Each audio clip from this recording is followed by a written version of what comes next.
Hello, and welcome to Remember the Film, where we talk about movies and all the things that make them memorable. This is our first episode. Today we are going to introduce ourselves, tell you how the show's typically going to be laid out, and let you get to know a little bit about our tastes in movies, and then we're going to dive into our first topic, which is underrated movies from 2019. So who wants to go first with the intro? I can go. Hugo Yep, goes. I can go. So, hi, I'm Hugo. I'm a student from Italy. So, as you can see, it's very dark where I am because I'm in a different time zone. Um, and anyway, so this is basically an experiment for a podcast that me and Grizz, who was the person who did the introduction, thought about. We were chatting online and we thought, hey, we both watch a lot of movies. Why don't we try to do a podcast together? Then Josh joined us, and I don't know, Josh, if you want to introduce yourself. Hi, I'm Josh. I'm recording from sunny Los Angeles, where it's very cloudy right now, and it's the bright morning sky on my face in contrast to Hugo's darkness. I love movies more than anything, and so I'm excited to join two lovely gentlemen to discuss movies every week. And I'm Jeff Grizz Ulrich. Grizz is a nickname that I was given in college, and that's where I know Josh from. And so Josh only knows me as Grizz. So for purposes of continuity, everyone's calling me Grizz in this podcast. So that's your name. Yeah, but I'm coming to you from It is, yes. Houston, Texas, or just north of Houston, and so we're all spread out. Which we'll see if that ever changes our view on movies. Maybe our cultural differences will come into play there. I'm honestly excited about that part. Sure I'm excited to hear the Italian perspective and the Houston perspective of everything. But yeah, and as far as like the kind of movies I'm into, it's really just about anything. I love most movies, but the only one that I'm a little iffy on is horror. In fact, I'm generally not a fan, but there are, of course, exceptions to that. And a really good movie is a really good movie. So there, I'll even watch those from time to time. What about you, Hugo?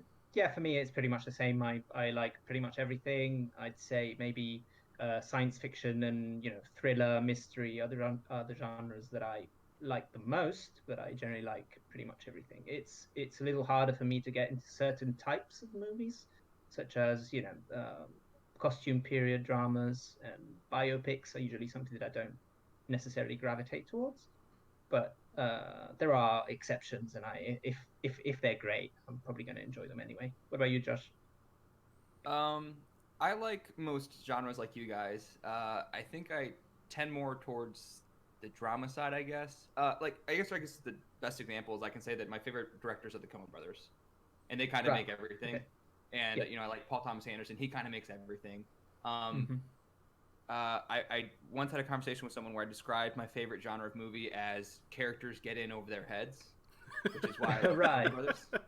I mean, that's what the Coen brothers make. Yeah, that's their bread and butter. Yeah, that is exactly what they do. My current answer for my favorite movie of all time, which changes all the time, but my current answer is Fargo, which is like the quintessential characters get in over their heads kind of story. Oh, yeah. So I like that kind of stuff. But yeah, I mean, any genre I'll watch.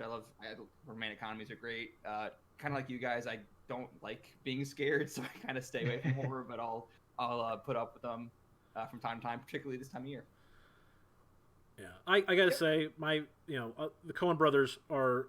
It's very hit or miss with me with them because sometimes I really love what they make, and then other times I'm like, oh, this missed the mark for me. But Okay, I think with the Coen brothers is their movies are unfocused in a way. So I mean, they're situation movies. So this character is in this situation, and the plot doesn't necessarily matter all the time. So sometimes it can seem a bit confusing and hard to follow, and other times it works perfectly. So, for example, The Big Lebowski. At the end of the day, most of the plot points don't even really matter that much, but the movie is great. Sure. And I don't know what's that movie that they did about Hollywood. The movie that they did Hail about Caesar. Hollywood. Yeah, Hail Caesar is the same thing. The plot doesn't really matter, but for some reason it doesn't work quite as well. It's interesting you guys say that because the Big Lebowski was one that the first time I saw it, I really didn't like it at all, and kind of because what you just said, Hugo, that the plot kind of seems to not matter in the end. But as you watch that more, which I have, Mm-hmm. you kind of start to see how it's really tightly written, despite the fact that like the It literal is. plot doesn't necessarily like add up to much, but that's a really really well put together movie and very smartly put together. So even when they seem I would say in their defense, even when they seem unfocused, sometimes you may just be like not quite on the same wavelength of what they're trying to do. And I've had that And I don't problem with a mean. lot of their movies as Oh, well. sorry. And I don't But mean yeah, yeah. unfocused in a negative way necessarily. By the way, Mhm. Sure.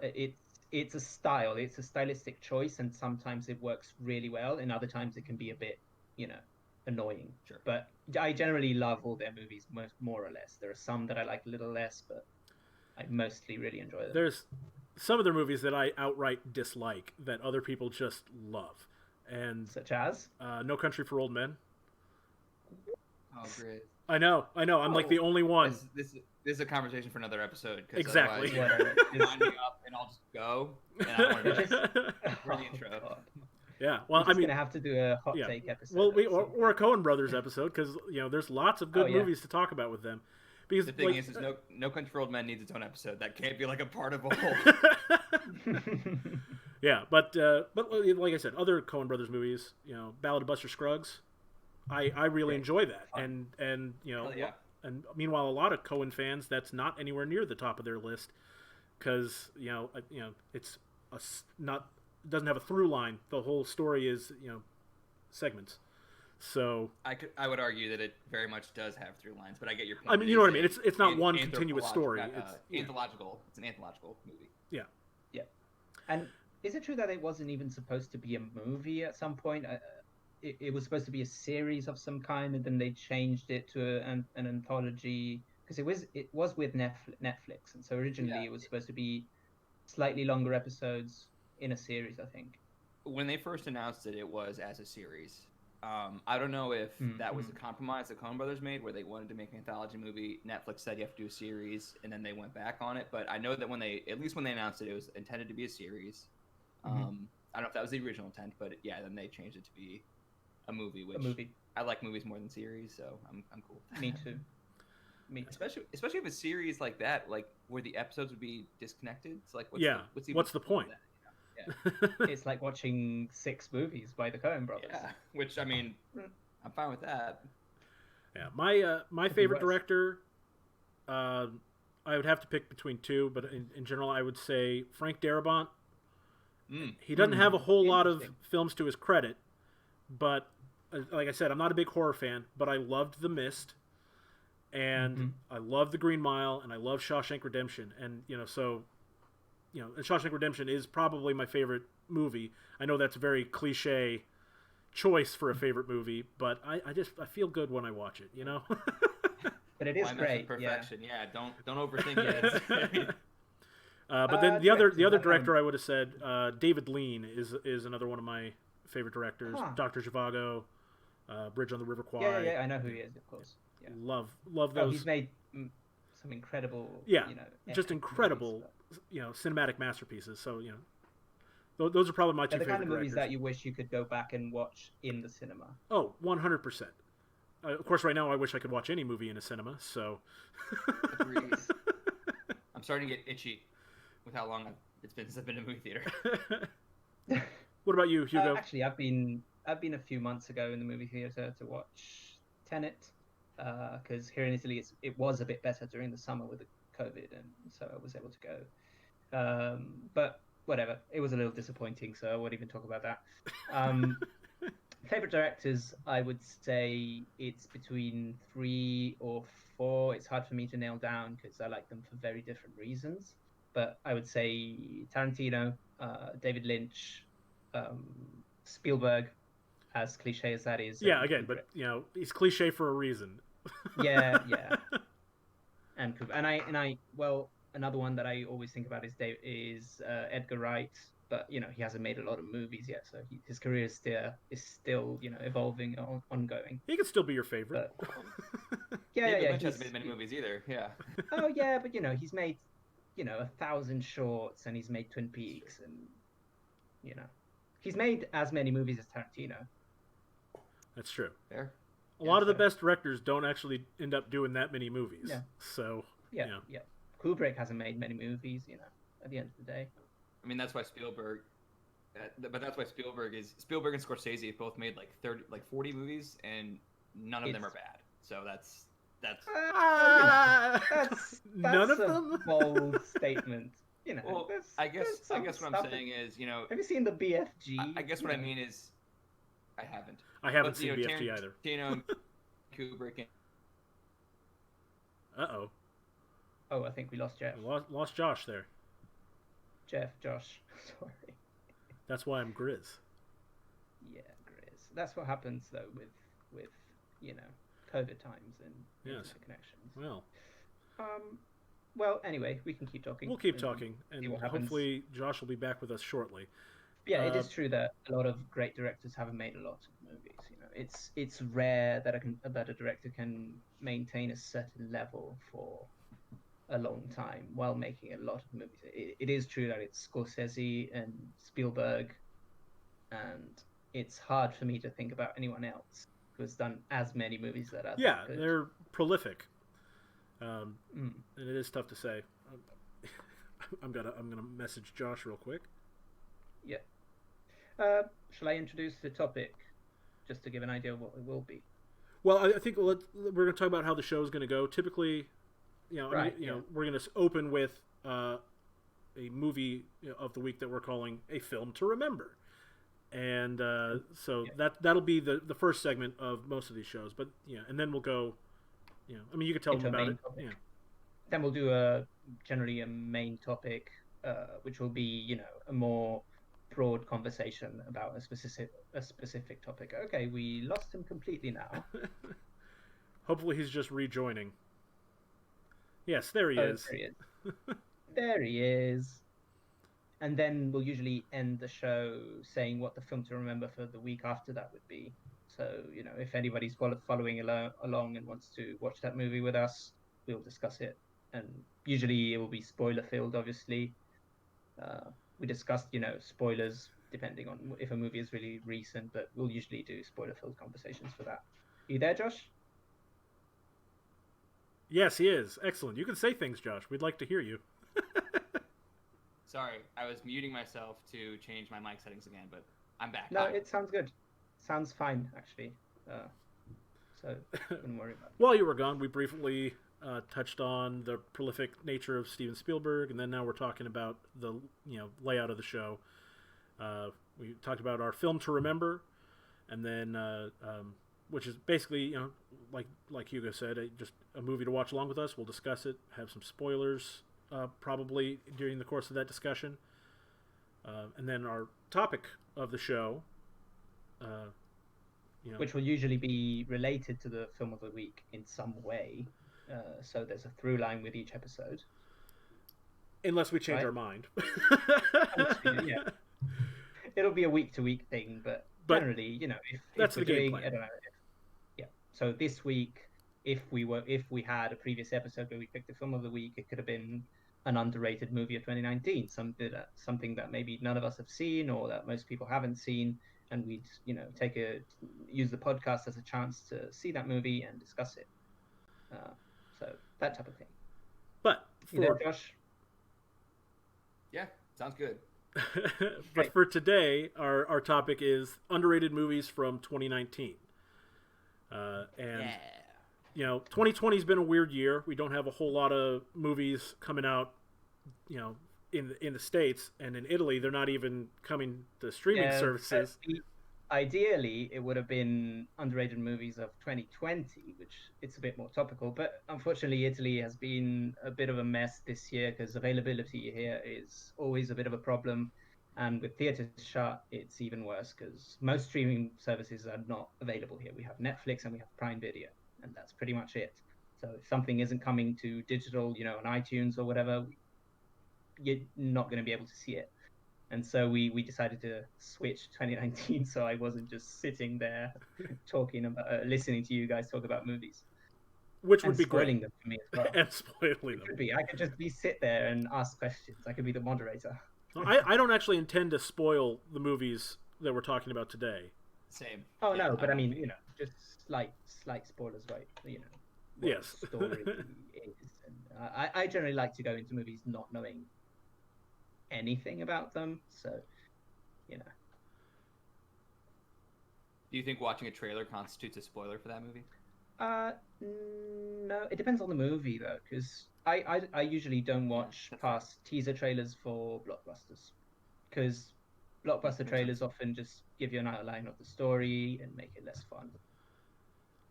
Not I always, don't but think I don't think a trailer counts as a spoiler. Like in terms of like Oh if no, you post a trailer on your Twitter or on your Facebook, that you're going to upset someone because like they really can't hold you against you for sharing a Right. trailer. no. But Right. it does get frustrating when those trailers are like they tell you the entire story.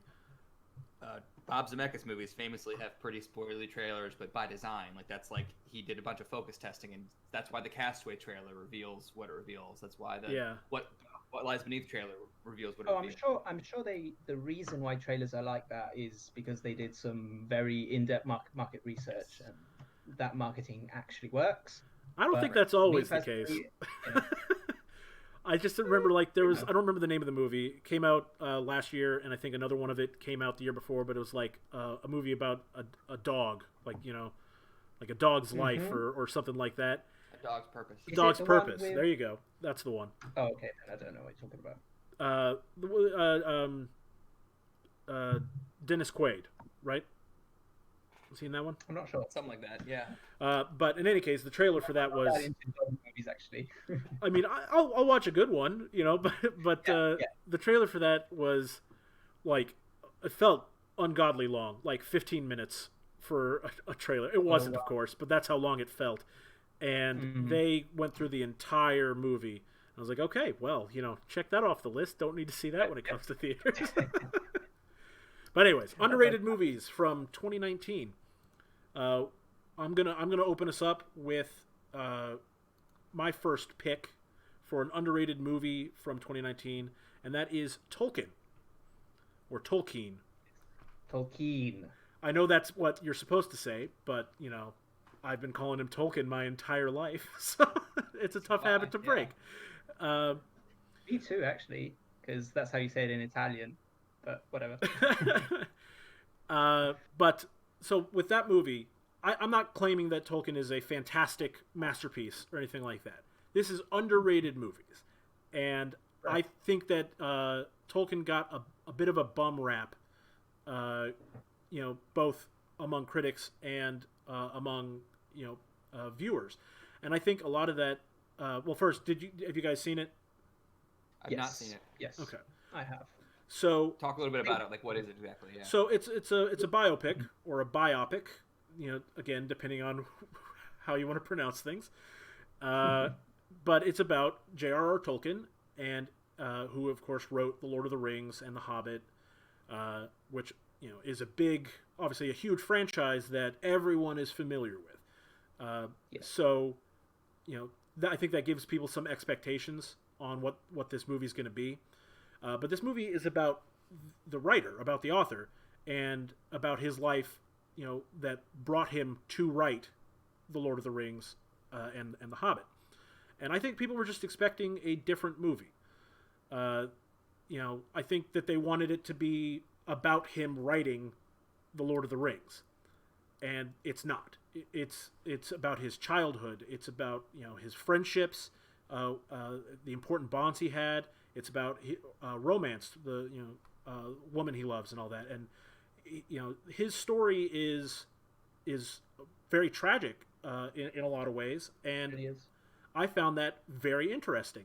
But if you're expecting this to be a movie about about a guy who writes about drunken little hobbits, going on adventures and singing songs and all that, well, this is not that movie. Smoking. Not a smoking. Honestly, that doesn't sound as interesting as what the movie actually sounds like. Him writing a story that doesn't sound like an interesting movie to me. But what you just described does sound very interesting. It Well- is. It is. I watched it this week. Full disclosure, so I didn't see it in theaters or whatever. But I think one problem with that movie is the expectations were created in a way by the trailers, because because there are a few scenes in the movie where you do see some magical stuff that he is basically imagining. Okay, and those were all in the trailers. So it creates this idea, oh, this is going to be the story about Tolkien coming up with ideas for the Lord of the Rings. And the movie isn't, but it's still quite good, and it's still a really, sweet and heartbreaking story about this young man who has to go through so much. But I think that where the disconnect happens is it's about something that we don't know at all about the author. So it's a little 100%. difficult to connect with it in that sense. And if you think about it as just a movie about this person, it's really good. But it's a little hard to think about it as a movie about Tolkien, because it's really about stuff that you wouldn't have known at all before. And it doesn't really inform your opinion of that author that much, because he wrote stuff that was so, in a way, removed from what that story was. And especially, if you look at it just watching the movies and thinking about the plot of that movie. But there are some interesting elements about the movie that you could relate to The Lord of the Rings. It's just it's quite subtle in that sense, and Well, it's a little hard to go into such an important figure and without expectations, I guess. Because I was one of the expecting a things. little more magic from the movie as well. Sure, and I did like those moments in the movie where they show him, Yeah. visualizing something that, of course, having seen The Lord of the Rings and seen The That's Hobbit, quite you cool. immediately identify that as, Mhm. and I think those are really good moments, and they're very well done. They're beautiful. Yes. But one of the things I wanted to touch on was one of the big complaints that critics had about the movie was that it was a fairly typical biopic. Mhm. Uh, and I personally don't think that is necessarily a detriment. Now, like obviously, if you don't like biopics, then yeah, that's a problem for this movie that it is very much a biopic. But I don't think that being not groundbreaking is the same thing as being bad. And I think that's a lot of the critics treated it that way.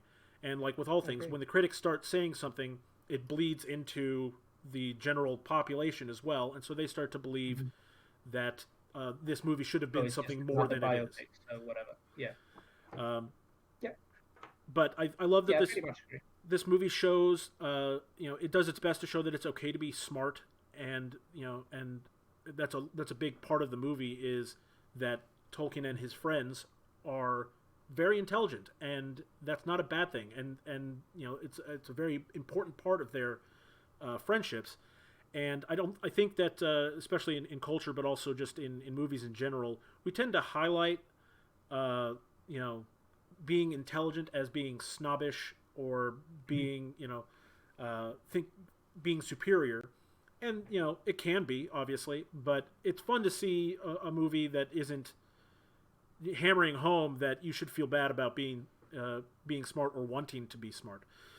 um, And so another thing about it, and it related to what you're saying, is that it's also okay to be smart and fail anyway, yes, which is 100%. it's another little subtlety that I found really relatable. So it was quite good in that sense. It's just I think the real problem with the movie was expectations versus what the movie actually is. And if it was marketed correctly, I think it could have hit better even with critics. Hmm. One last thing I'll just say real quick on that movie was it is worth noting that it's a biopic, and so there's probably some liberties taken with the actual Mhm. story of Tolkien. And in fact, his family issued a statement prior to the release of the movie saying they had nothing to do with the movie and they don't endorse the movie or anything like that. And while that doesn't necessarily mean that the movie is inaccurate, it certainly would lead people, to be hesitant to buy into what the movie is showing. And obviously they didn't continue to issue statements about the movie after that statement, so we don't like after the movie came out. It would have been cool if they had said, "Well, actually, they got a lot of this, pretty spot on." Uh, but To be fair, if you know anything about Christopher Tolkien, which is his son mhm. and the person who leads the company and the name The brand and all estate. of that, he really isn't that into the cultural phenomenon that his father has become. He sees Right. him a lot more as a scholar, as a somebody who wrote literature, which is true, Yeah. But he is sometimes a bit bothered by how popular the Lord of the Rings is, in a way. So last take thing. it with a grain of Oh, salt. go ahead, Josh. No, go ahead. Oh, I was just gonna say the last thing I wanted to touch on was the biggest reason that I believe this movie is underrated is because it has a 48 on Metacritic. Okay, and Oh wow. yeah, and that is bad. 48 is a bad score. uh, but its IMDb user rating is 6.9. So that's a Right. pretty big gap Gap. between what the critics said and what people who saw the movie thought of it. And it's far from perfect. Like I said, I personally gave it an 8 out of 10. And in terms of how I rate movies, if in order for it to be below a 5, it has to be a bad movie, like bad. So if I enjoy it at all, it's gonna at least get a 5. Go ahead, Josh. Something about critics. I typically find myself agreeing with critics for the most part. So Me too, generally. I more just say more with that. critics than with fans. Yeah, I say that as a bit of a disclaimer, but I will say that for movies maybe like Tolkien, where it's not very groundbreaking, Mhm. critics are more likely to be more critical of that kind of movie than audiences are, just because critics see so many movies. So when they start to see formulas over and over again, that it just kind of bores It them bothers more them than it more. might bore general audiences. So like it makes sense that a pretty good biopic, even if it's a little by the numbers, would do worse with critics than it would with audiences. Yeah. So just keep that in mind, I guess. 100%. And I'm not faulting the critics. A lot of them had very valid complaints, and obviously that the way they give a score at the end of their review is different than how I would. So that's why you're supposed to find critics that you agree with and use them as a good barometer for what you think a movie is going to be like. 100%. In general, I try to look on the positives of things more often. So sometimes that may lead me to be a little more forgiving of Same. a fault Yeah. in a movie. Which is why a lot of my review scores tend to skew higher than what a lot of other people say. But that being said, that means when I think a movie is bad, I think it's really bad. But yeah, so that's Tolkien. I underrated. It's a good movie. It's interesting. I do recommend watching it. Just don't go in expecting it to be a groundbreaking cinematic achievement. Okay, so anyway, that would be my turn then. Yep. And my first pick is a movie that is underrated for a very different reason, because everybody who actually saw this movie loved it. Critics and loved it. Booksmart. I forgot to do. The whole time I was supposed to have this screenshot up, and I got so excited talking about it, I forgot to put the screenshot up. That's a screenshot from Tolkien. First episode, everyone. Nicholas Hoult and Lily Collins had great chemistry, and especially in this scene. So when you watch that, it's great. But now I'm going to put up the screenshot from Booksmart. And Nicholas Hoult is really good at that. Like, Sure. Honestly.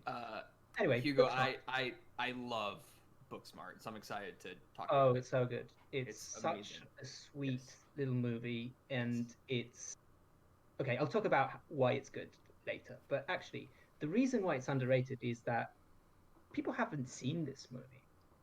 This movie came out the same weekend as Aladdin and John Wick 3. Avengers Endgame was still in theaters. Godzilla came out the week after that. So the movie made $24 million, which is basically nothing, especially if you think about how American comedies used to perform at the box office. And you still get the occasional comedy that has a big actor in it, and it's usually not very good, but it makes a ton of money.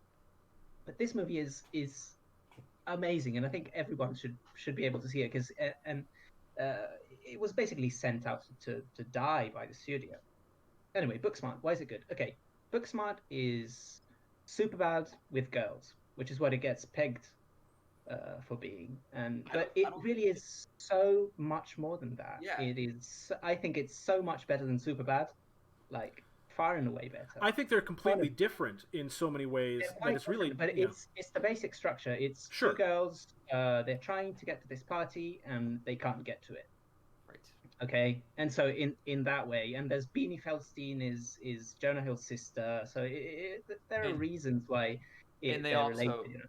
They also set up like big stakes for this party in their own minds, like the characters in Superbad do.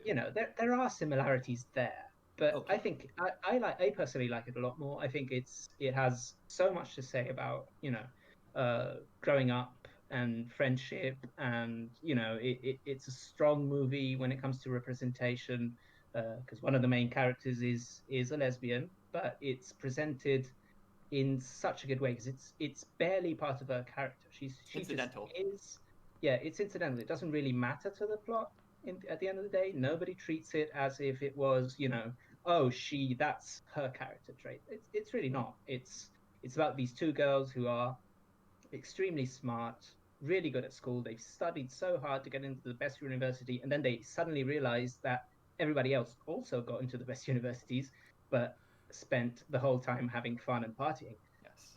and they didn't, and they feel like they missed something. And okay, another interesting thing about this movie, it was a directorial debut by Olivia Wilde, Yep. which she's an actress, but Very, as a very well directorial, directed, too.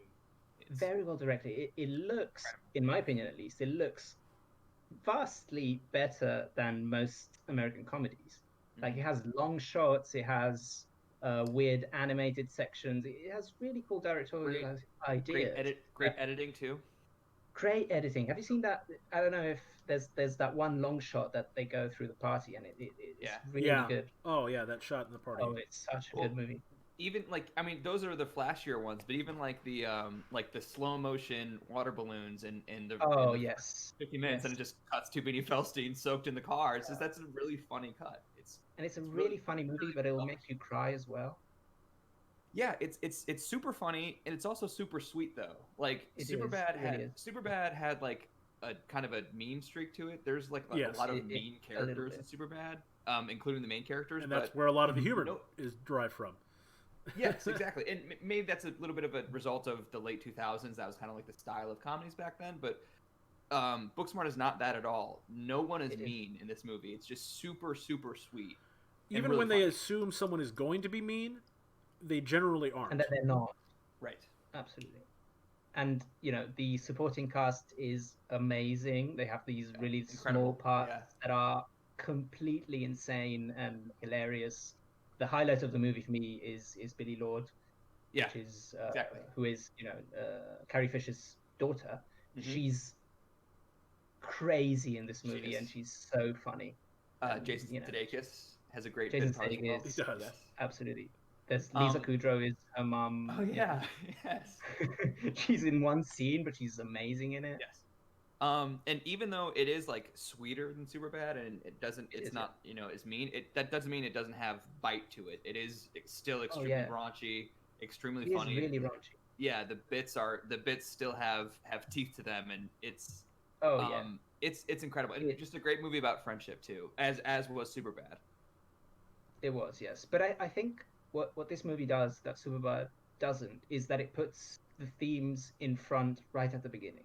Hmm. Well, Superbad, it takes you a little bit to understand that the movie is actually about something, and it's just not just a raunchy comedy. This one is just right at the beginning. It establishes I agree. itself as, this is about this friendship between these two girls, and we're going to see what's going to happen over the course of this night, and why it matters so much for their friendship. And but it's really cool. It's really uplifting. It's great for representation, and it's fun as hell. You can Totally. you can watch it as a straight comedy, and it's hilarious. Some of the bits are ridiculous and will I make you saw it. laugh a lot. I saw Booksmart in like an early screening, like a couple days before it actually came out, and I was in an amazing mood leaving the theater. And when I got home, Mm. I told my wife immediately, "Hey, we're seeing this weekend," and I dragged her Oh to the yeah, theater 2 days later. So I saw it twice in 3 days, and I would yeah. not I allow my wife to not see it. I said, "You have to see this immediately." I wasn't able to see it in theaters because it was such a limited release, especially overseas. It only made 2 million in the whole world outside of the US. American comedies don't usually travel very well internationally. That's a No, pattern. no. Well, some of them do. Here's the thing: in Italy, which is the same basically as the US, the next Ben Stiller movie, the next big actor movie, will make money just because that actor is in it, even though the comedy is probably not going to be as good. Movie stars travel overseas. Like movies with Yeah. movie stars do well overseas, but movies that are Mm. just comedies without movie stars don't necessarily. Especially Yes, a this movie is. directorial debut, and a good cast, but not Mm-hmm. not any. There's no one in the film that you're just like, that's the reason I go to see this movie.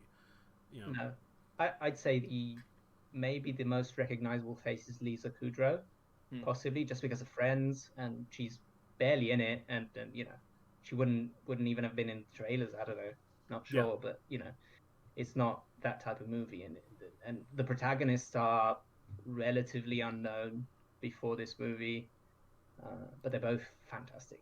There's some really good dramatic moments as well between Definitely. them. Very good dramatic ones. Yeah. Anyway, fantastic. All right, I cool. won't spoil it because I want to talk about specific bits that are so much fun, but whatever. Let's not Sure. do that. Move on. Josh. Well, here's a segue. Booksmart was a movie about high school, and so is kind of my first pick, which is Waves. Much different tone than Booksmart, though. Waves is a emotionally devastating movie, which Booksmart was not. It was the third movie from writer-director Treyward Schultz, and it I think was pretty well reviewed, but absolutely no one saw it. I think it made $2 million at the box office. I mean, when I saw it, I pegged it for an awards movie. It debuted at the fall festivals. Yeah. And it had a fall release. It's an A24 movie, which made Moonlight. It actually shares a lot of similarities to Moonlight, so I thought it would get an awards push, but it didn't. It barely even appeared at the Independent Spirit Awards, which is where I thought, if not the Oscars, Independent Spirit Awards would be up. But it didn't. If you haven't seen it, which chances are you haven't, it's about. I haven't. I wasn't able. I have now. Okay, so Grizz has, Hugo hasn't. It is about a family, I guess, in Florida, mostly about the two kids in the family, and they're both in high school. And it's really kind of two movies in one. It's like a bifurcated situation where the first half follows one character, the son, Tyler, played by Kelvin Harrison Jr., and the second half follows the daughter, Emily, played by Taylor Russell. And so not only does the first half and the second half follow two different characters, they have pretty distinct tones too, and even like distinct styles of filmmaking even. So the first half is, again, Tyler. He's a high school wrestler. He's very popular. He has a girlfriend, and he's got a lot going for him and a lot going on. And things kind of slowly start to fall apart for him.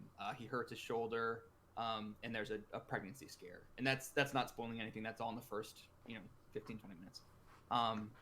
And I think the first half is really about how much pressure he's under, and he's under an enormous amount of pressure. Pressure from his coaches, from his father in particular, from his girlfriend, and it becomes really overwhelming very quickly. And I think the filmmaking really puts you in his headspace really well, because the filmmaking is kind of overwhelming as well. It's a very mobile camera, very frenetic cinematography, frenetic editing, frenetic score. The score is from Trent Reznor and Atticus Ross, who are known for pretty frenetic scores. And the first half builds and builds and builds to a climax in the middle of the movie that is one of the more devastating things I've seen in recent years. Grace, you're nodding. Yeah, absolutely.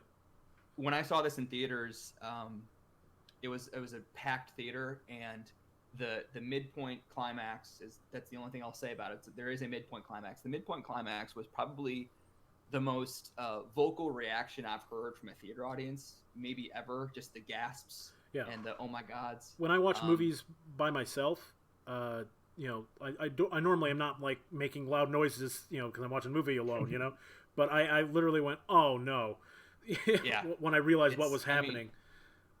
Yes. I rewatched this yesterday in preparation for this podcast, and I was on my iPad sitting on the couch just like covering my mouth, even though I knew exactly what was happening too. Yeah. So that's the first half, and then the second half again follows Taylor Russell's character Emily in kind of the aftermath of what happened in the first half of the movie, and it's a lot calmer, more stately. The pace kind of slows down. Lucas Hedges is in the back half of the movie, He which appears in is the first amazing. half as well, but Barely, yeah. yes. And But when in the first half, I was like, really? That's all they're using Lucas Hedges for? And I was like, oh, No, okay, there he is. he's the ace in the hole in this movie. He's in the back pocket of this movie. So the film even like switches its style as well, not Yeah, just the I'd story. say so. Not Grizz, what do you completely, think? but yeah, I think like he's saying, it's a lot of it is the way it's shot. I think there's Yes. some big changes in lighting that Yes. come across between the two halves of the movie, and that Definitely. really drives home the spirit intended for each half of the movie. It really is fantastic. But the second half again is Taylor Russell's character kind of dealing with what happened in the first half, and it's a lot. I guess the theme I would call is forgiveness and like dealing with pain, which she has a lot of pain to deal with and a lot of forgiveness to give out if she so chooses. Sean Fennessy, he's a writer and podcaster on The Ringer. He said it better than I ever could in his review last year, which is that I'm paraphrasing, but he said the movie slices you in the Achilles heel and then catches you as you fall and gives you a hug, and that's kind of what it does. Grizz, is that accurate? Yeah, no, that's a pretty apt description. Yes. Because it's not just devastation all the way through. Yeah. No, it is. There's uplifting. There's an uplifting 100%. aspect to it. Bittersweet, but it's uplifting all the same. And I don't know how people didn't go see this. Honestly, I think that the trailer was honestly one of the best trailers I've seen in a long time. It has a Frank Ocean song in the trailer that was great. Oh, by the way, the soundtrack of this movie is incredible. Like all the cool kid music that I don't really listen to, like Kanye and Kid Cudi and Frank Ocean and Radiohead. Actually, Trevor Schultz, this is a really unique thing, but he wrote the screenplay and like embedded the songs that he wanted to use into the screenplay, so that as you're scrolling through the PDF, the song will play as you're reading a given scene. Oh, that's cool. I didn't even know how he did that, but like the soundtrack is. So even from the conception of the screenplay, the soundtrack is very embedded into the story, and it's an amazing soundtrack in the way it's weaved in. And I guess that's like the whole movie is so well put together. The way the editing works with the cinematography, works with the score, works with the soundtrack. It just all fits together so well. And Trevor Schultz is just an unbelievable director, just based on this movie alone. I like this a lot more than his first two movies. And yeah, I think that it is really well done filmmaking, but also super emotionally affecting. Like it's almost overwhelming how emotional this movie is, and I like that about it a lot. And the cast is great. I know we talked a lot about the young actors, but Sterling K. Brown is fantastic. Renee Elise Goldsberry also just really it's a movie about a family, and it is. and it's not just the kids. Well, the kids are obviously the focus of it, but all around, not a weak spot in the main cast. Yeah. So the father of the family is played by Sterling K. Brown, and he, I guess, is kind of glue bridging the two halves, and his how much he pressured his son is a factor in the movie, and how much he kind of pressures his son and focuses on his son, maybe at the expense of his daughter a little bit, and that's kind of he's focusing so much on Tyler that he kind of neglects Emily a little bit, and that's part of it, and yeah, it's just really good, and I cannot recommend it enough. Honestly, like of the top 4 or 5 movies I saw last year, the other ones in my top 5 like all got their due. Parasite got its due, Once Upon a Time in Hollywood got its due, Knives Out I feel like got its due, but yeah. I think Waves is as good as all of those, and like no one really talked about it as much, and I think that's a shame because I think it's absolutely amazing. Well, you certainly sold me on it. Yeah, definitely. Whenever it becomes available somewhere, I'll watch it. Okay, well, I guess I'm up next. Let me go ahead and pull up my screenshot before I forget to do it. There we go. My next pick for underrated movies from 2019 is The Peanut Butter Falcon. Excellent. This movie got a lot of... the people who saw it really wanted to talk about it. So, like, the people who... It isn't underappreciated by those who saw it. It just didn't get enough eyes on it, and it certainly didn't get enough credit, in terms of, like, Hollywood giving credit. Oh, absolutely. I feel like Shia LaBeouf is in a way has been pegged as an outsider and even if he does good stuff, he doesn't get recognized. Well, and for I it. think It's a not lot of that appreciated. is he's done a lot of that to himself, and then Yeah. he's actually when even the amount of it that is true that he is an outsider, he has used that to build his own. He's built on that on his own, emphasizing his outsiderness as an attribute. So Yeah. it's a little self inflicted, but it also for people who don't want to that aren't blockbuster chasers, when they see that Shia LaBeouf is attached to a movie, it's going to generate some expectations that like, okay, this is going to be unique. This is going to be this isn't going to be paint by number at all. No, definitely. And one of the things I love about this movie is like honestly, there aren't many movies with as much heart as this movie has. I guess I should ask again. Have you guys both seen it? Yeah. I've not seen it. You but haven't was seen it. Highly Okay. recommended to me, and yeah. So yeah, Shia gives a fantastic performance. He plays. This is all set in like Cajun country, right? And he plays. It would be very easy for him to have made his character into a caricature, because it's especially with the accents in that region, it is very easy to go over the top with that sort of stuff and take you out Sound of like you're making fun. sound like you're making fun, and he And he really doesn't at all. He's fantastic at that. And in fact, they did a great job with the casting in general. That they did get a lot of people who do it naturally come by that accent, and so all of it is very authentic. And with Shia, we've seen a lot of his own emotional and mental struggles play out in real time. Just we've all seen it. He's made some weird videos, posted some weird pictures. Yeah. It's And very the well whole documented. Maniac shenanigans. But I think that He's gone a bit nuts. it was a benefit to this movie. He was able to bring a lot of his own Emotional baggage. into this character, and it fits so well. And so for real, he did not get enough credit for this performance. But I was also really happy with Dakota Johnson. She's a very pretty woman and gets put into a lot of roles. I think just based around that alone, and I think that she doesn't get enough credit as an actress, No. and I think that shows in this movie because this character is likable and wholesome, and yes, she gets people flirt with her and stuff in the movie. Men are trash. What are you gonna do? Yeah. But it- her it character fantasy isn't now. about that. She's Sounds not there. She's not there for the male characters. She has her It's on own there. arc, her own purpose, and I really do think that she does a great job in that film as well. And if you don't know about the movie at all, it's about a Down syndrome person who wants more than anything to learn how to be a wrestler, and Yeah. he wants to get out and start pursuing his his dream.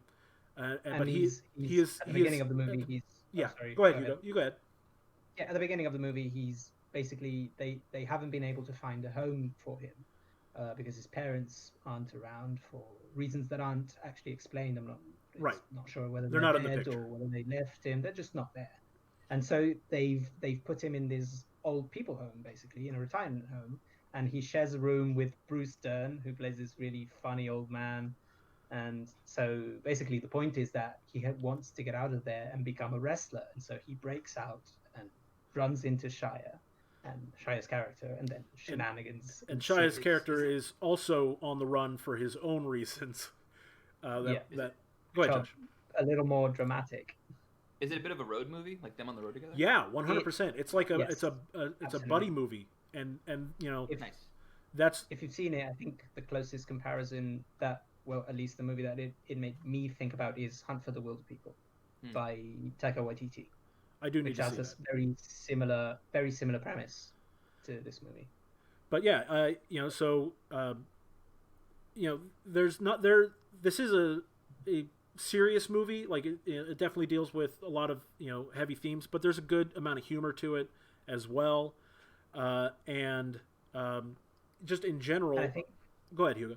what another thing that's great in the movie is the way they've been able to work with this kid who has Down syndrome, and Zach you got can his really kid. see I'm butchering his last name. you can really see that. Gut Sagan. I'm not sure. I'm not sure what he's called, but he's called Zach, and you can tell that they really spent time with him, became friends with him for real, and a lot of what you're seeing on screen doesn't really feel like acting from him. Like they fed him lines, but it really feels like he's actually feeling like he's on this journey with Shia and their friends, and he's really thankful for being able to do something that people that have Down syndrome generally aren't able to do, And he and it's really sweet. and he presented the Oscars. He did, yeah, and he got to He present at did. the Oscars with Shia, and you could tell just from the way they were on the stage at the Oscars that they had formed an actual connection. And I think that you can see that in the movie, and it really comes across. It really is a very sweet story of friendship, but also just in terms of a movie making perspective, I think the cinematography is excellent in this film. There's a lot of really it was unexpected for me, How good it looks. how good it looks, because they take some shots, very good wide shots.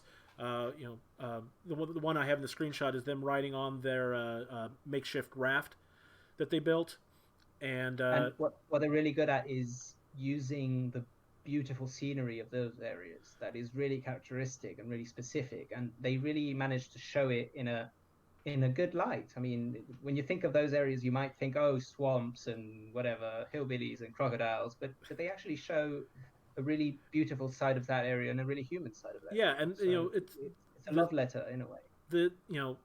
It's one of those movies that makes me see a different lifestyle from the kind that I live personally, and I kind of long for it a little bit, because they do such a good job of showing the value of living in these ways. But I like numbers, so Metacritic score Go for it. 70 for Peanut Butter really? Falcon, yeah, which isn't bad by any means. No, And but- the IMDb user score is 7.6. So this is one where the critics and the masses largely agree. I just think they're wrong. I think it's a better movie than that. I gave it a 9 out of 10. It's a great feel good movie, and especially right now, I think everyone could use a little feel good. So if you haven't seen it, that's one I definitely recommend. So watch Waves, and then to feel better, watch And then Peanut feel Butter better watch Peanut Butter Falcon. Absolutely. So that's Peanut Butter Falcon. Hugo, you're up next.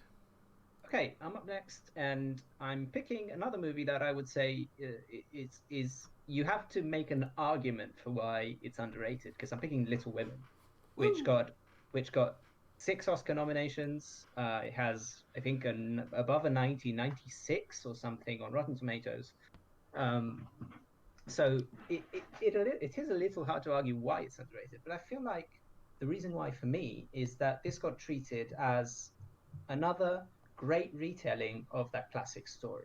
But I think it's so much more than that, because Greta Gerwig, who's becoming one of my favorite directors Same. working right now, Yep.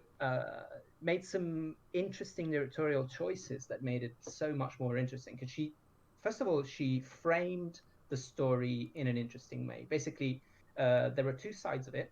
There's one side that is very well lit, it's very colorful, and it's the part of the childhood of Jo March and her 3 sisters, and they live in their beautiful house, and they're going through the happy times of their lives. And Very at the same warm time, lighting. very warm lighting, yes. Yes. It's very colorful, and it's quite different from the other side of the story. That is when Jo March, who's the protagonist, is older, Saoirse Ronan, by the way, and she's coming back to her childhood home because her sister is sick and basically, is on her potential deathbed. And in this side of the story, that is splintered in between each part of the, warm, fuzzy childhood era of the movie. The cinematography becomes a lot darker. It's dimly lit. The colors don't pop at all, and it's a lot more dour. It's a lot sadder, and it really propels the movie forward. And it's really good at showing parallels between what she learned as a child, what she went through as a child, and the struggles that she's having as an adult. And this, I'm sorry, it's a very slight spoiler. There's a change that Greta Gerwig decides to do within the story of Little Women that basically takes into account the fact that Louisa May Alcott, who is the author of the original book, actually wanted to finish her book differently. Yes. She was, for her time, a hardcore feminist. She was celibate. She was, she didn't She never marry. married.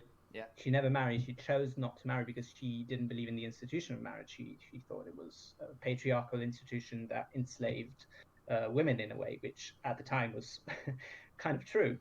And the change that she makes is that Jo March, who's the protagonist of the book, is actually the person writing the book Little Women within the story, which is true for the book as well. But at the end, there's sort of a split in reality between what we're seeing as the story of the book and as the story of the movie.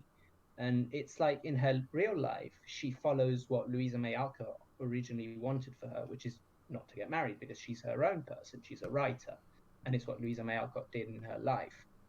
And within the story, she does get married, and it's the ending of the book. If you know the story, you know how it ends, and I won't spoil it further. But it really doesn't matter. It's not a movie where the plot is what matters. It's more about what the emotional journey that she goes through. And anyway, the cinematography is amazing. I think because of these interesting choices, Greta Gerwig should have absolutely got a director nod for the Oscar. Not necessarily a win, because obviously Bong Hive, Parasite is one of the best movies of the decade, and Bong deserved it. But she should have got a nomination at least, especially in a year where people were calling for a woman to be nominated, because there were so many really good movies directed by women. And I think it was a little unfair to her, especially, there are some movies that got a director nomination that I wasn't a huge fan of, by the way, but and I think it was underrated for that reason, because it was just pegged as a beautiful retelling of the same story, when I think it's a lot more than that. I think you're right on with that. The first time I saw it, I thought it was like, oh, that was really good. And then that was kind of it. But I'd never read Little Women, the book, or seen any of the other adaptations. Me either. So this was the first one for me. Right. And so it wasn't until, again, I saw it and I liked it. I thought it was, a nicely done movie. But it wasn't until I kind of started to research, what the text of Little Women actually is, and start to see what Greta Gerwig is really doing with the story. And I saw it a second time with this new knowledge, and I was blown away by how good it was. It's the original Little Women is a feminist story for the 1800s, and Greta Gerwig managed to retell that story in a really sweet way, but make it a feminist story for 2019, which is a really interesting thing to do, to take that classic story and update it in that way. She's not only telling the story of Jo March, she's also telling the story of Louisa May Alcott of the author. Yes, I had no idea. This is all new information to me, and now I look forward to the next time I watch this movie, because it makes the movie better if you know it. Honestly, it's a really subtle thing, but if you do know that and you've researched it, it just makes it that much better. The way it engages with the text is remarkable, particularly in the ending, as you're talking about Hugo, but also in its structure. I also didn't know before I watched it the second time that the book is actually just chronological. There's part 1 and part 2, and part 1 is their childhood, part 2 is the present day, quote unquote, of the movie. But then the movie layers those and weaves them and cuts back and forth, which is, Greta Gerwig basically took the book apart and then put it back together in her own way, in a really, really, really smart way. And again, Hugo, I agree with you. This was one of the best movies I saw last year, and I think that people liked it, and it got a lot of credit, but maybe not enough credit for how good it is. Not enough. That's exactly my point. Still underrated. It is. It really is, because I think it's so much more than just a beautiful, good period piece. Because, full disclosure, I don't like period pieces. It's very rare that I watch a costume drama and enjoy it. I feel like sometimes they're quite pompous, a little boring, honestly. But this one, really, the only reason that I went to see a Little Women movie is because Greta Gerwig was, directing it, and Lady Bird is one of my top 10 movies of the last decade. So I really wanted to see it for that reason, and I was blown away, honestly. And also, the cast is incredible. You have Laura Dern, who's one of my favorite actresses, as the protagonist's mum. You have Meryl Streep in this supporting role that is really funny and but even heartwarming at the end. And everyone, all of the actors are amazing.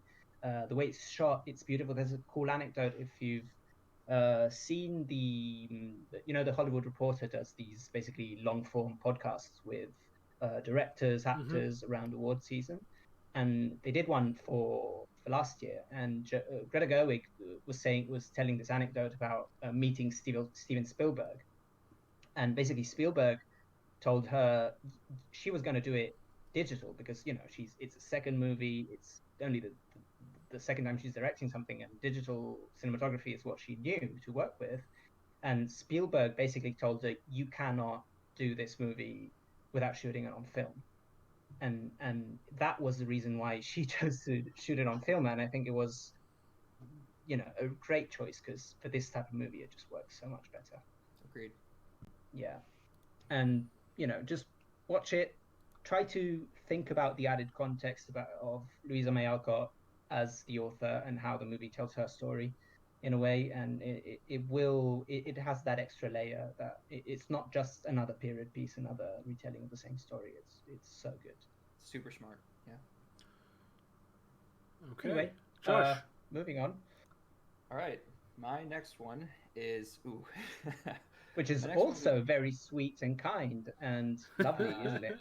No, it's a movie called Under the Silver Lake, which was not supposed to be a 2019 movie. It was supposed to be a 2018 movie, but A24 pushed back its release twice and sort of buried its release. I don't even know if it played in theaters, or if it did, it played in theaters. It played in theaters, came out the same week as Avengers Endgame. Right, and so not only did they put it up against, Endgame, and I think it also went on to Amazon Prime like almost immediately, like within like there was the theatrical window was basically nothing, as I recall. Like I could be wrong about that, but so it's the second movie from writer director David Robert Mitchell. His first movie was It Follows, which I thought was fantastic. It's a great horror movie, also pretty smart. And so once I saw It Follows, I was like, oh my God, I'm so excited for whatever this guy does next. So I was really looking forward to Under the Silver Lake. And, but again, A24 pushed its release back twice. And once you see it, you kind of understand why. The movie is a complete mess. It is. Yeah. So premise-wise, it stars Andrew Garfield as a guy living in Silver Lake, which is like a gentrified, very hipstery neighborhood in Los Angeles. And it's a kind of a neo-noir set in Los Angeles, which, by the way, neo-noir set in Los Angeles, I'm in. You don't need to tell me anything else. Any neo-noir set in Los Angeles, I'm going to watch that. So he is kind of a piece of crap. Andrew Garfield's a very handsome guy, but he's not handsome in this. He always looks unshowered and greasy and just kind of messed up and wearing the same clothes. He smells, I'm pretty sure. And it's very obvious he smells. Yes. Yeah. So in the movie, people tell him. He I guess meets a girl who lives. It's been a minute since I've seen it. You guys have seen it more than I have. But he meets a girl in his apartment complex. Kind of strikes up conversation. Really likes her, and then she just disappears, and her apartment is empty. And he investigates how this happened, where she went, why she just disappeared in the middle of the night without a word, and her stuff is all gone. There's some other stuff going on. The movie opens with a shot of a window that says "Beware the dog killer," because apparently someone has been going around killing dogs in the area. Yes, and that's kind of connected to the story in some ways. Sort of. I mean, yeah, and it's sort of the story has a lot of elements, because it does.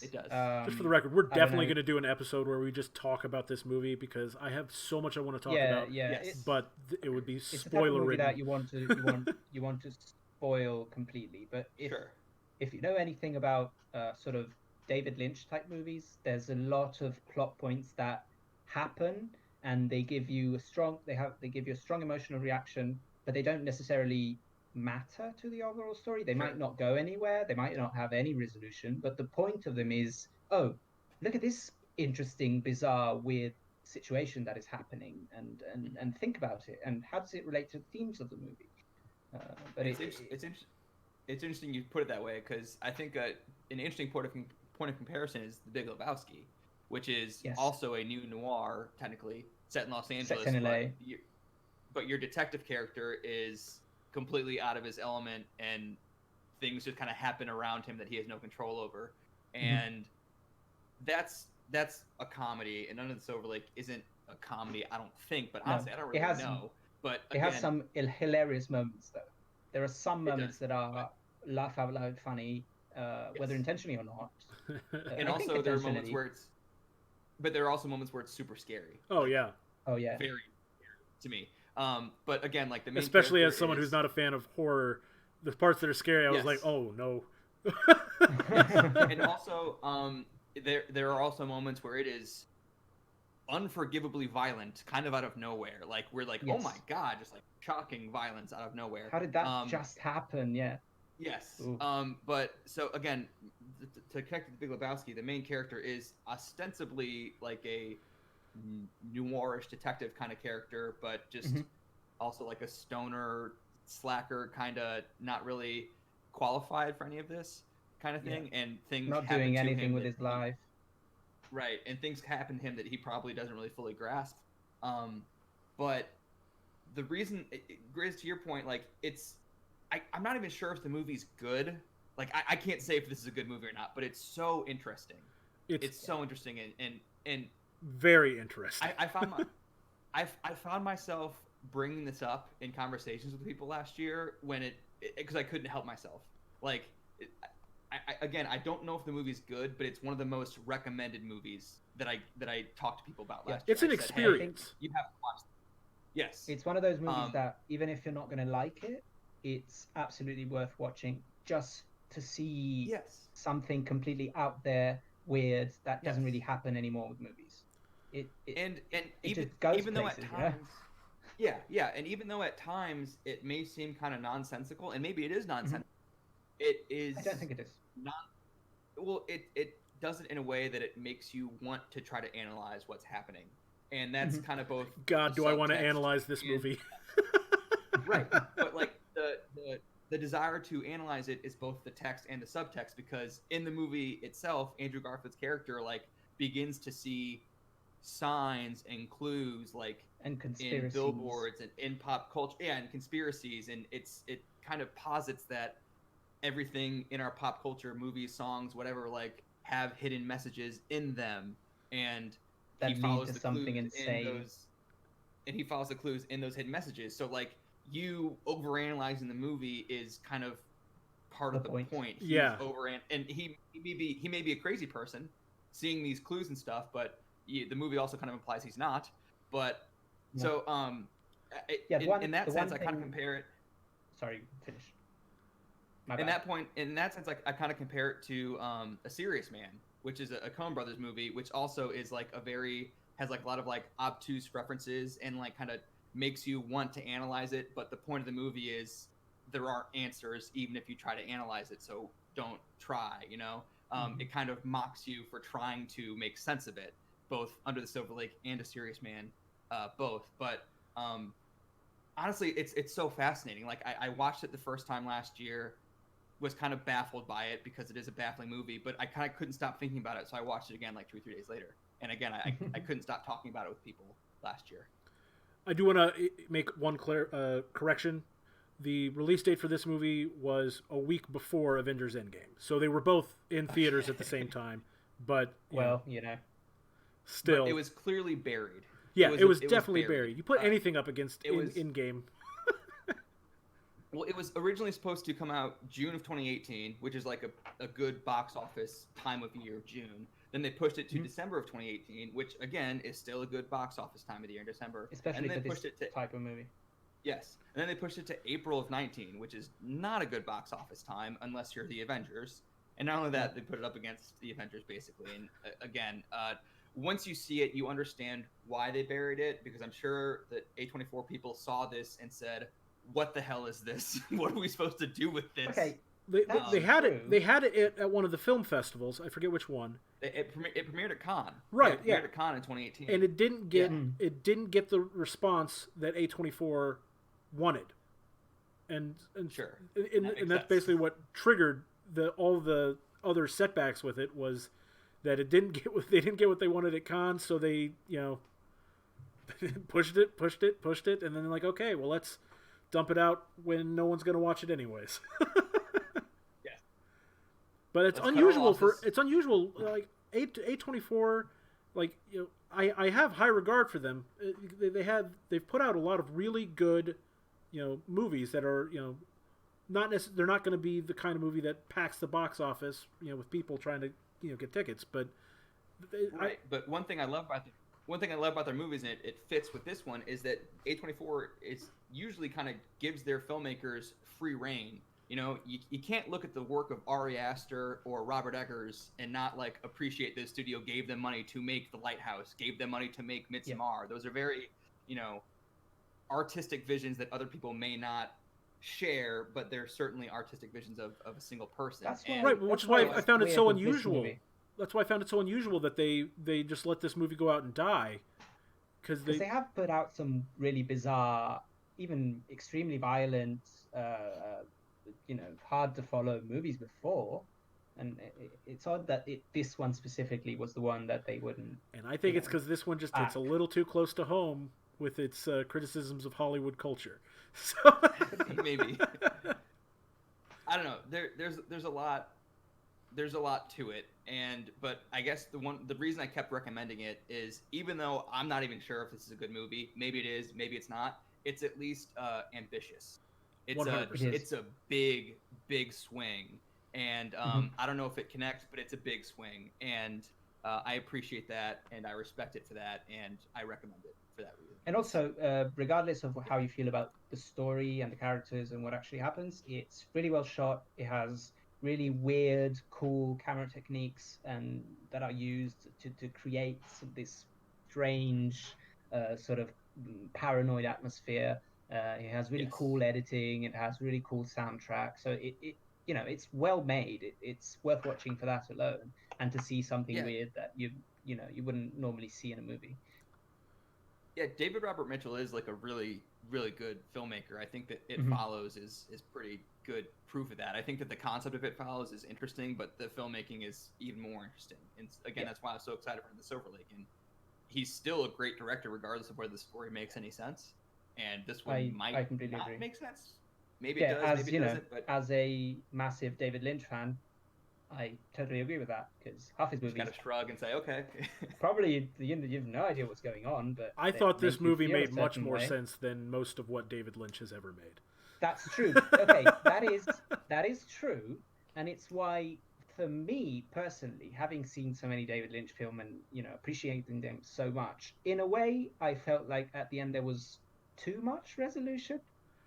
I thought it nailed what I it. I wanted. It left me wanting the answers to some questions that I'm never going to get the answer to. Yeah, that's true. But in a way, if it answered even slightly less, I feel like it would have hit even harder for me personally. But I understand. But the point is that look how much we all we are very animated about talking about this movie. This movie will absolutely make you want to talk about it. And you can talk about it for us. For that alone, that's why it's underrated, because it is a conversation piece. Please watch this movie. Yes. Like I said, I just kept bringing it up with people last year, and it's a hard movie to bring up in conversation, try to sell someone on, because it's so weird. This is similar to I couldn't.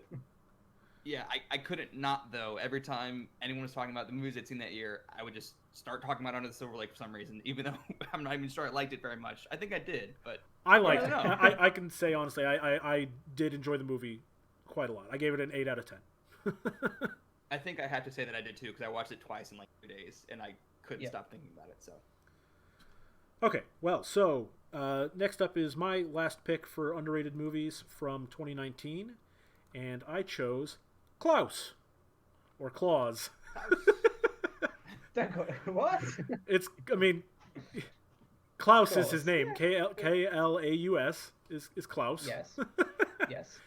But it's a Christmas movie, and I honestly, that's the first strike against this movie in terms of why it is underrated. at least from my perspective, there are a lot of Christmas movies, and people tend to have their favorites, and they've had favorites for decades at this point. And so come Christmas season, they go back and they watch their favorites. They watch the same Christmas movies they've watched every year since they were 5 years old. So it's really tough to work your way into the Christmas movie market just in general. And obviously, this movie did that. It was nominated for Best Animation. It is in the IMDb Top 250 for so people who have seen the movie recognize how good this movie is. But because it's a Christmas movie and not everybody's a Christmas person, and you also only watch it during one time of the year, I think that this movie didn't get quite as many eyes as it should have. And the second strike against it is, as I already stated, was that this is a movie that people inherently just won't watch 11 months out of the year. So you're going to forget about this movie again by next year, and then you'll start thinking about Christmas, and you'll be like, oh, that's right, I should watch Klaus. But so tell us about the movie. So yeah, I haven't seen it. Hugo, have you seen it? I have, yeah. I watched it on Netflix. Okay. It's on Netflix, so it's quite easy to watch. Right. Well, I'll probably I really watch liked it. Maybe next month I'll watch Yeah. it because it's Christmas season coming up. Oh, and what's cool about it is that it's tough to have an interesting angle to do a Christmas movie or especially a movie about Santa Claus, because they've all been done, you would think, but it's actually it takes a really cool point of view on it. And that's kind of what I to give you the brief synopsis of the movie. The main character, whose name is escaping me at this moment, it's Jesper. Jesper is a spoiled rich kid whose father runs the postal service for some country. Yes. And he's at the Postal Academy and goofing off and is a total slacker. And so to kind of punish him and force him to apply himself, his father sends him to a nowhere town in the far north, where he's not allowed to return until he has mailed out delivered 6,000 letters. Okay, which obviously that does I don't know if 6,000 is a lot of letters or not. I know I haven't sent that many letters, but no. But it is set in a sort of not specified 1800 setting, right. I would say. And so he heads to the town, and this town is very weird. I would describe it as almost Burton-esque in its weirdness. The town is going through a Hatfield and McCoy, or Montagues and Capulets for you Shakespeare fans. It's a feud between these two families that make up the entire town. Yes. And it's a mortal feud, and they just fight each other all the time. So the town is it's devastated, and nothing ever happens because they're always either hiding in their homes or fighting. So then Jesper, to start getting people, well, I don't want to go too much into it without getting into spoilers, but he needs to start getting people to use the postal service. First 10 minutes.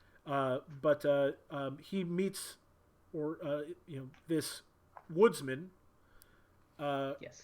And is delivered. I forget exactly why he was out there, but the woodsman finds this drawing that a child had made that Jesper was going to charge the child to mail back to himself. Just to have a letter. Just so he could get a letter. This woodsman, sees something in the art and decides that he wants to give something to the child. So he makes Jesper deliver a package to the child, and it's a toy. And then the word starts to spread. If you send a drawing to the woodsman, he'll and so all the kids start talking about it. But it's a story about the origins of Santa Claus, and not just the origins of Santa Claus, but the origins of the aspects of the myth of where did we get the idea that he rides a sled? Where do we get the idea that reindeer fly? And and it touches on all these things throughout the movie, And as an adult, you can really appreciate that because you know everything there is to know about the myth of Santa Claus at this point.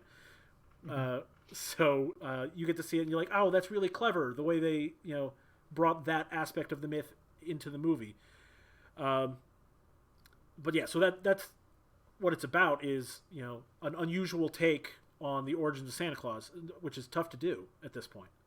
So is it true? Like, is that where the origins of these like aspects of the Santa Claus No, come from, or is it just all made up? It is fictional, but it's no, it's completely fake. But it's it's a really weird decision to make a movie about this specific thing, because the way it's framed is really unexpected. And if you think you're going into a Christmas movie, it kind of sort of isn't. Like, the Christmas element comes later in the movie, but what the movie is about is this young, spoiled, very rich child, basically. Although he's an adult, but he's a child. He's an adult, but he is a child who goes to this town and meets this crazy old man who's basically locked himself away from society. And with the main theme of the movie is that basically an act of kindness is going to make the world a better place. And it's a really sweet movie, but it's also, which sounds like every animated movie you've ever seen, but I feel like it tackles it in a way that adults can really relate to the characters, relate to their emotional journeys and their baggage and their losses, and children can just enjoy it because it's a really fun movie. It looks great. The animation is so cool. It's really not the usual style of animation that you've seen from every other movie. It's sort of a mix of 2D and 3D. And yeah, the animation is really unique, and honestly, that I think is the third strike for why this movie doesn't get as much viewership as it deserves, is that a lot of people the animated movies are for kids, and so if they aren't a kid or they don't have kids themselves, they're less they're less likely to watch this movie. And I personally love animated movies. It's one of my favorite genres just in general, because I always think there's something really powerful, really awesome about a movie that is digestible for a child but also has really deep meaning for an adult. And I think this movie does that. The voice acting is fantastic, and that's not always a given with animated movies, especially animated movies with all-star casts. Jason Schwartzman, J.K. Simmons, Rashida Jones, Norm Macdonald. They all have really unique voices. You know what they sound like when you hear their name, but they fit their characters so well. So really, we're lucky that they're actually good at voice acting. But yes, and it really is a movie about adults. Like, it's a movie for kids, but it's a movie about adults. At the end of the day, it's about growing up and growing old. And just to emphasize why this movie is so underrated, Metacritic rating from the critics for this movie is a 65. Oh wow, it's not terrible. Yeah, but this is properly good. The IMDb rating is 8.2. That's the user rating, right, which is what puts it at number 184 on all of IMDb's movies. I mean, they have their formula for how movies get put on their ranking, but and there's also some recency bias in the top 250 usually. 100%, definitely. But and personally, I'm a bigger fan of the list. Letterboxd top 250, I think, is a better representation of the actual quality of movies. But I like to use IMDb because I'm not an industry insider. I'm a user, and so I like to see I think what's good about the IMDb 250 is that it gives you an idea about what's popular. Yeah. Not necessarily what is necessarily the best, the most highly regarded, but movies that are really strictly in accord with people, like just the general movie-going public has liked these two movies. Yeah. Well, and so we're coming up on the holiday season. Sure. We're coming up on the holiday season, and if you didn't watch it last year, you should watch it this year, and add it to your rotation. Add it to your Christmas rotation every year. Yeah. I'm sold. Okay. Honestly, I wouldn't have been mad if it had won best animated movie. For sure. Against Toy Story 4, I which definitely I quite liked. I definitely liked it better than Toy Story 4. Yeah, yeah, me too, probably. Okay, Hugo, you got a hot Okay. take here for your next one. Speaking of It's- Disney and Toy Story. Speaking of Disney, okay, so yes, basically, I'm going to have the hottest take on this podcast and say that one of the most underrated movies of 2019 is Star Wars Episode 9, The Rise of Skywalker, and Josh is already shaking his head. I But I'll can't tell believe you you're why. doing this. Oh, shut up, let me talk. Oh, you'll have your moment. Okay, I will. it is a hot take. Okay, I love this movie. I personally, honestly, it struck me. It worked for me. It makes me emotional every time I watch it, and I will acknowledge that I'm a mark for Star Wars. Me too. Anything Star, it's really hard for me to not like Star Wars, but I have criticisms. But it's very hard for me to not enjoy it on an emotional level, which is one thing. And on the other side, I understand that the movie has some real flaws that are hard to deny, such as the pacing is kind of all over the place, especially in the first 40 to 50 minutes. Then I think it gets better after that, It's and it gets breakneck better in the first yeah. third of the movie. And I think it gets a lot better once you've seen it a few times. I don't like the very last line of the movie. I'm not a huge fan, but that's whatever. That's just 1 second of the movie. And I do feel like they did sideline a couple of the main characters from previous movies that I feel like I gotta specifically say, Rose. I know that a lot of people say that, including the actors themselves. Yeah, have, no, have voice I concerns. say Rose specifically. Oh, and Rose I think- specifically, yes. Yeah, and I think Finn could have got a bit I more, love but Finn's arc in this do movie. too. It's my favorite I- part of Rise of Skywalker. Is Finn's I really arc. like what he does get. I really like what he does get, but I think he could have got a little more. So, okay, I acknowledge the flaws. I understand why people have problems with it, and I have problems with it, but this movie is the worst reviewed mainline Star Wars movie, if you don't count the animated Clone Wars movie. Okay, it has a 51% on Rotten Tomatoes, which is lower than The Phantom Menace and Attack of the Clones. Okay, and that's where I think That's nonsense.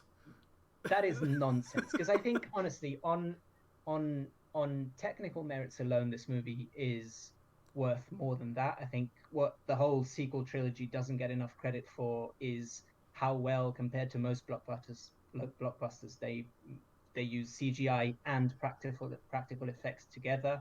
The fact that they're shot on film, they look so much better than most blockbusters out there.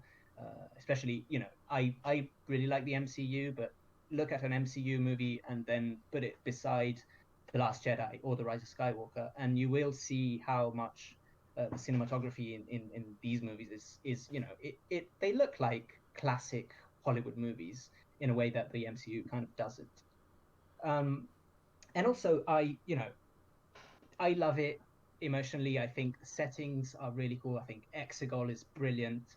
But I understand that there is one factor that I think is where the division comes, and I think whether you liked Palpatine being back or not is the big reason why, if that will make you enjoy this movie or not. I liked it. I thought his introduction was brilliant. Bringing back one of my favorite lines from Star Wars, which is that the dark side of the Force is a pathway to many abilities that Yes. some consider to be unnatural.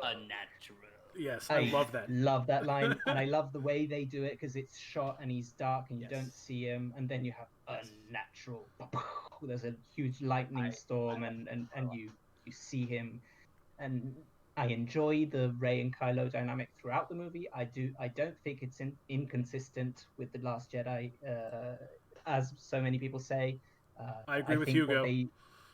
I think what they were able to do with Leia was good, considering what they had to work with. I do think Carrie Fisher would have liked being into this movie, even if she wasn't able to act in it. And I know that the family really loved it. I know that Billy Lord was, they asked her and everyone in Carrie's family. They asked them if they thought this would have been a good tribute to her, and I think it really was. I think her ending, her death was beautifully shot, beautifully made, and her, I feel like her spirit is in this movie a lot more than people give it credit for. And my main problem with the criticism of this movie is that people call it cynical, call it made. That people say, oh, he just went into Reddit and found everything that people didn't like about The Last Jedi. The Last Jedi, by the way, I love a lot more than this movie. Is my favorite by far of the modern era, but I don't think it's as inconsistent with The Last Jedi as people say. I take umbrage in the idea that JJ was a hack who went on Reddit and looked for plot points that he didn't like, that people didn't like, and just put them into this movie. I do think there's genuine emotion put into it, and if it didn't work for you, that's fine. It didn't work for me in some ways, but I feel like But to say that it's worse than Attack of the Clones is a crime against humanity. That's insane, man. Whatever. But I feel like the critics got swept into the let Josh have a moment, and I'll let Josh have the floor and roast me for my terrible taste in movies. I agree with Hugo. I'm not going to roast you. I mean, if your definition of calling it underrated is that it's better than Phantom Menace and Attack of the Clones, I'm not going to disagree with you on that point. No. But my definition of underrated is it's better than people give it credit for. I feel like this movie is a solid, even if you didn't love some of the beats, I feel like this is a solid 7 on acting and the acting alone is good. Like, which it's not amazing, but I still like it on that level. I'm a story guy. Like I love cinematography. I love acting and all that. Me too, though. I mean, and I like the big picture stuff that this trilogy was, I guess, trying to do. But the story's nonsensical at times, and that was a hindrance for me. And yes, there's some emotional moments, but also a lot of the emotional moments are undercut by the movie itself, and a lot of the, I think, great things from Last Jedi were also undercut by this movie. By the way, I love The Last Jedi immensely. It was also my favorite of the modern era, maybe even of all of them. I don't know. To me, The Last Jedi is the best franchise movie of the last 25 years that I can think of. All hail Rian Johnson. I'm not going to fight you on that point. I love The Last Jedi. I will, but immensely. I like The Last Jedi, but it's not my favorite by far. I also consider myself. You're wrong. I consider myself a mark for Star Wars. I feel like I'm not hard to please when it comes to Star Wars. I was so taken aback by the vitriol at both The Force Awakens and The Last Jedi because I love both those movies. It's not the Star Wars-ness of Rise of Skywalker that I take issue with. It's a lot of the storytelling and the choices made. Just was kind of like predictable in a bad way. Like all Star Wars is predictable, but this was predictable in a bad way, and kind of, again, a lot of Star Wars is hokey. This was hokey in a bad way, and I thought, not to keep harping on The Last Jedi to Rise of Skywalker comparison, but I thought that Last Jedi was very bold, and Rise of Skywalker was the opposite of that. But again, I disagree on that. And I look forward to when we can have an episode about Star Wars, particularly about Last Jedi and how that led into Rise of Skywalker, because I do have a lot of very strong thoughts on that. But that's not this episode. I look forward to those thoughts because, having seen the movie a couple times, I don't think there's a single bold choice in The Rise of Skywalker. It's just safe choices across the board. So I look forward to hearing your rebuttal to that whenever we get bringing back Palpatine. Let's save it. I don't. Again, if your definition of underrated versus, you don't think it got its due, and in that sense, you mean that the critics' overall consensus, it was worse than episodes 1 and 2. I agree that it's not worse than those by any means. Yeah. It's good, but for me, it was far below the bar of The Force Awakens and The Last Jedi. I think that's fair. Okay, my problem with the criticism of this movie is that people don't give it, I think it's a good movie, and with some choices that are admittedly a bit safe, and that, especially on a surface level, undercut what happened before. I think if you look into them a little more, I mean, by the way, the film hinges on stuff that was set up in The Last Jedi in a way, with specifically with the Rey Kylo connection. But that's a conversation for another time. Yes. But I do think my problem with the criticism is people don't know how to criticize films anymore, especially when they are part of franchises. They're either the best film ever or the worst horrible piece of crap that you've ever seen. And that really bothers me, because I feel like we don't give films enough credit or enough constructive criticism in many ways. So my problem is more with fandom than it is with people who don't like the movie, which is totally fair. It's interesting you say that you don't know how to criticize, and so it's either greatest or worst. I think I saw that more with The Last Jedi response than I did with The Rise of Skywalker. The response to both of those movies, I mean, they were different people that were bad about criticizing those two movies, and I'm sorry if you heard my dog yawn just now. That's fine. Mando! Yes, my dog Mando, who you may have seen crawling around in the background earlier. Both, they're different groups of people that loved The Last Jedi, hate Rise of Skywalker. And then there's people who didn't like Last Jedi and don't like Rise of Skywalker.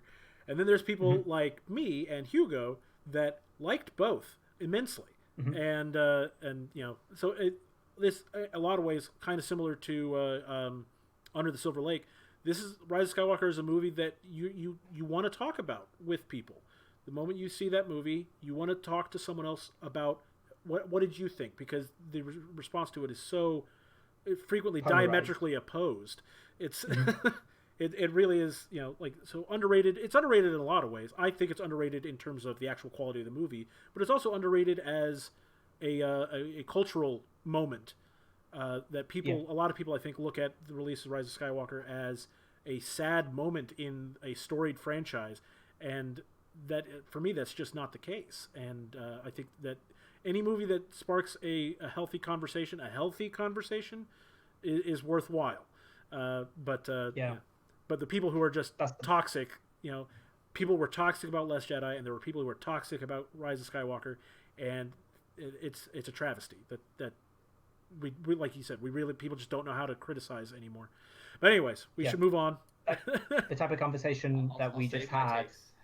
I feel like the type of conversation that we just had is between people who, look into movies not just as, oh, this was horrible or this was great, and you can talk about the movie without revolving to name calling and being a troll online. That's all I say about this. Okay, but Josh, let's move on. Josh, to your last pick.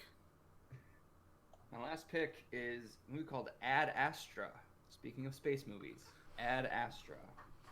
This is James Gray movie, directed by James Gray, starring Brad Pitt. Also premiered at the fall festivals like Waves, and was pretty well received. I think it came out in, I want to say, September, October-ish. Yes. And made some money. I think it made close to $100 million, but did not make back its budget, not break even. And I feel like it kind of came and went. And that's a shame, because I think it's really, really good. Brad Pitt plays an astronaut, Roy McBride, who he's the son of a famous astronaut played by Tommy Lee Jones, and Tommy Lee Jones left when Brad Pitt was like 13 or something to go off on this mission to Neptune, and ostensibly died. But then we find out in the first few minutes maybe he didn't, and the U.S. government sends Brad Pitt to basically go talk to his father. Yeah, because there's some dangerous radiation coming from Neptune to Earth that threatens life on Earth, and the U.S. government believes that Tommy Lee Jones may still be alive and may be causing it, and so they need to stop him somehow. So they must stop Tommy Lee Jones. Exactly. Yes. And so James Gray said that the origin of this movie was he wanted to make the most realistic space movie ever, which I don't know if that's. I'm not really sure. I should say I I have a degree in aerospace engineering, so I probably should have a better sense of what space movies are or aren't, but I don't. But even so, I It felt thoroughly enjoy this. realistic though.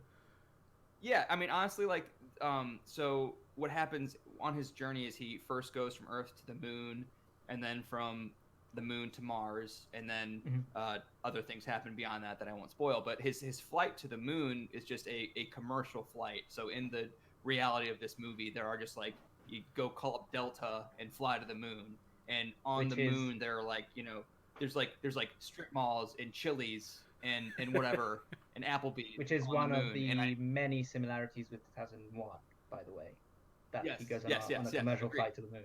Yes, yes, and I think that's like clever and probably also pretty prescient. I would think if and when we ever do commercial flights to the moon, there will be an Applebee's on the moon for you to whatever.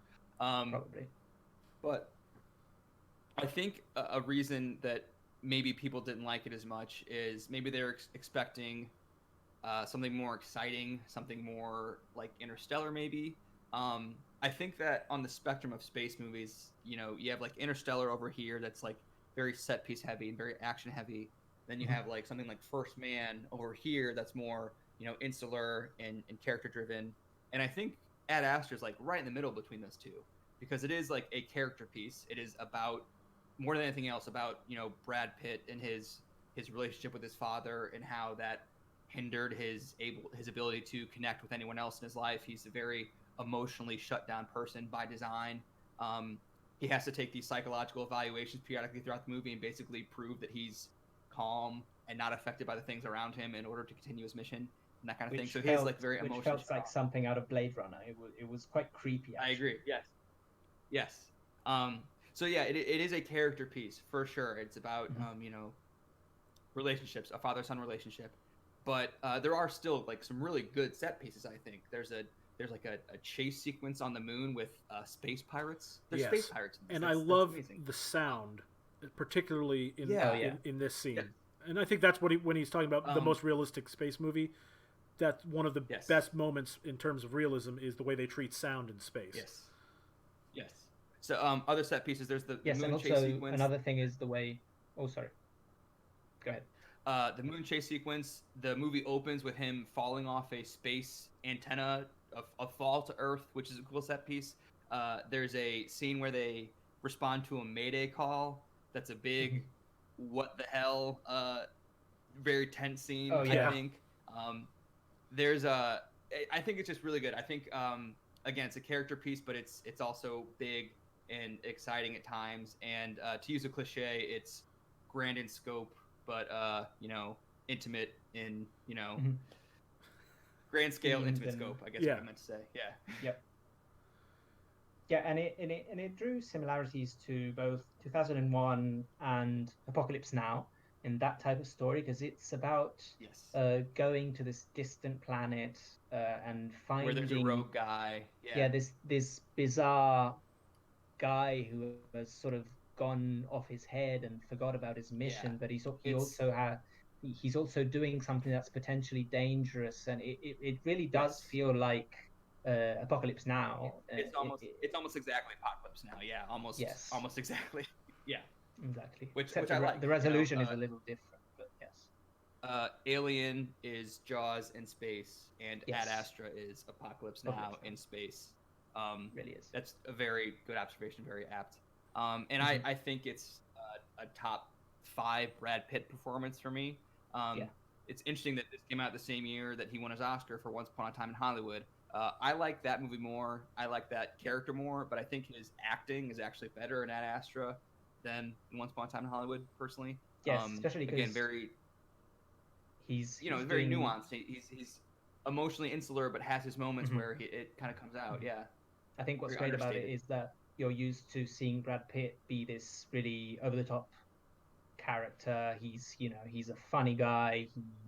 He has these really weird, charismatic. He has these really weird, kooky type of characters. And this guy is so emotionally reserved and so distant in a way but the fact that he's able to push the emotions through in a really subtle way is fantastic. I thought his performance is what Yeah. drives the movies. Because if the performance was less good, the movie could be boring.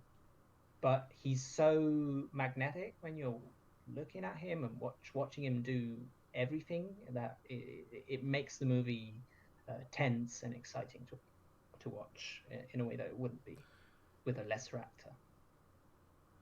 Okay. Well, so So yeah, that's our underrated movies. I'll admit this episode went a little longer than we had anticipated, but I appreciate everyone sticking with us. Like we said at the beginning, each week we're going to have a film to remember, which is going to be a movie that we all watch together, we want you guys to listening or watching it on YouTube to watch it with us. And so for our first film to remember, we are doing John Carpenter's The Thing. And as we all mentioned earlier, not all of us are horror movie fans. In fact, none of us are particularly horror movie fans. But we're fans of good movies, and by all accounts, The Thing is one of the best. So we're really hoping that you guys will join us for that, and maybe we can talk about how we all crapped our pants during this scary movie. But and we look forward to seeing y'all next time. Anything else you guys want to add? no, I think Good. no, pretty much done, and looking forward to doing more. All right. Well, again, thanks for joining us, and we'll see y'all next week.